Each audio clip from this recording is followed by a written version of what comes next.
ମଧୁବନ ଜଙ୍ଗଲରେ ଗୋଟିଏ ପୁରୁଣା ବରଗଛ ଥାଏ। ସେହି ପୁରୁଣା ବରଗଛଟି ବହୁତ ବଡ଼ ହୋଇଥାଏ। ସେହି ପୁରୁଣା ବରଗଛଟିରେ ବିଭିନ୍ନ ପକ୍ଷୀ ବସା ବାନ୍ଧିଥାନ୍ତି।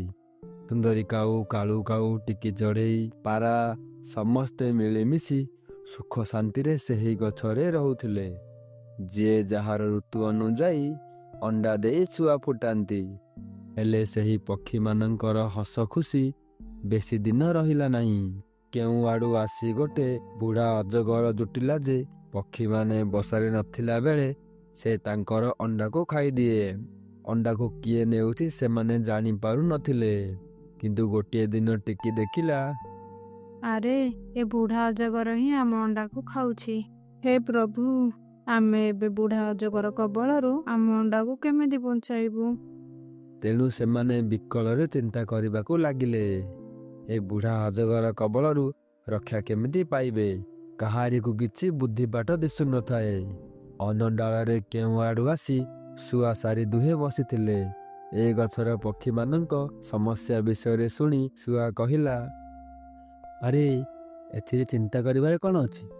ବୁଢ଼ା ଅଜଗର ଯଦି ଅଣ୍ଡା ଖାଇବାକୁ ଭଲ ପାଉଛି ତାକୁ ଅଣ୍ଡା ଖାଇବାକୁ ଦିଅ। କିନ୍ତୁ ଏମିତି ଅଣ୍ଡା ଖାଇବାକୁ ଦିଅ ଯେମିତି ତା ଖେଳ ଖତମ ହୋଇଯିବ। ସବୁ ପକ୍ଷୀ ଶୁଆର କଥାକୁ ବୁଝିପାରିଲେ ନାହିଁ। ଶୁଆ ମହାଶୟ, ଯାହା କହିଲେ ଟିକେ ଖୋଲିକି କୁହନ୍ତୁ। ଆରେ ଭାଇମାନେ, ଶୁଆ କହୁଛି ଯେ ତୁମେ ତୁମ ବସାରେ ଏମିତି ଗୋଲ ଗୋଲ ପଥର ଆଣିକି ରଖ ଯାହାକୁ ସେ ଅଣ୍ଡା ଭାବି ଖାଇଦବ।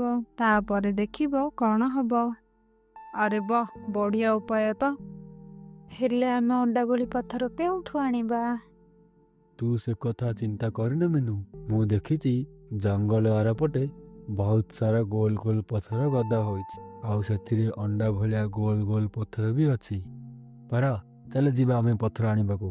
କାଳୁ ଆଉ ପାରା ଗୋଲ ଗୋଲ ପଥର ଆଣି ସବୁ ପକ୍ଷୀଙ୍କ ବସାରେ 2-3ଟା ଲେଖାଏଁ ରଖିଦେଲେ। ଆରେ ସାଙ୍ଗମାନେ, ଚାଲ ଆମେ ଏବେ ଦୂରକୁ ଯାଇ ଲୁଚିଯିବା। କିଛି ସମୟ ପରେ ଅଜଗର ଆସିଲା। ଆରେ ପକ୍ଷୀମାନେ ଖାଦ୍ୟ ସଂଗ୍ରହ କରିବାକୁ ଚାଲିଗଲେଣି। ଯାଉଛି ଶୀଘ୍ର ଶୀଘ୍ର ଅଣ୍ଡା ଯାକ ଖାଇଦେବି, ନହେଲେ ପକ୍ଷୀମାନେ ଆସିଯିବେ।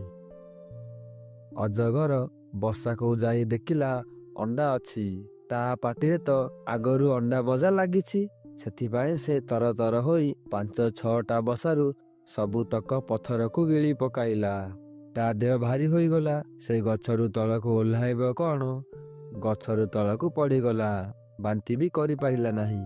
ପଥର କି ହଜମ ହୁଏ? ଗଛ ମୂଳରେ ଖାଲି ଫଁ ଫଁ ହୋଇ ମୋଡ଼ାମୋଡ଼ି ହେଲା। ସବୁ ପକ୍ଷୀ ଗଛରେ ଥାଇ ଦେଖୁଥାନ୍ତି। କିଛି ସମୟ ପରେ ବୁଢ଼ା ଅଜଗର ସେଇଠି ହିଁ ମରିଗଲା।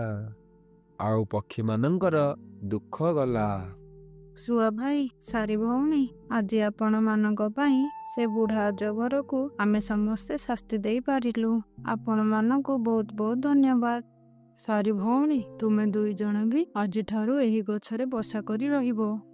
ସମସ୍ତ ପକ୍ଷୀ ପୁଣି ଥରେ ହସ ଖୁସିରେ ସେ ଗଛରେ ରହିଲେ।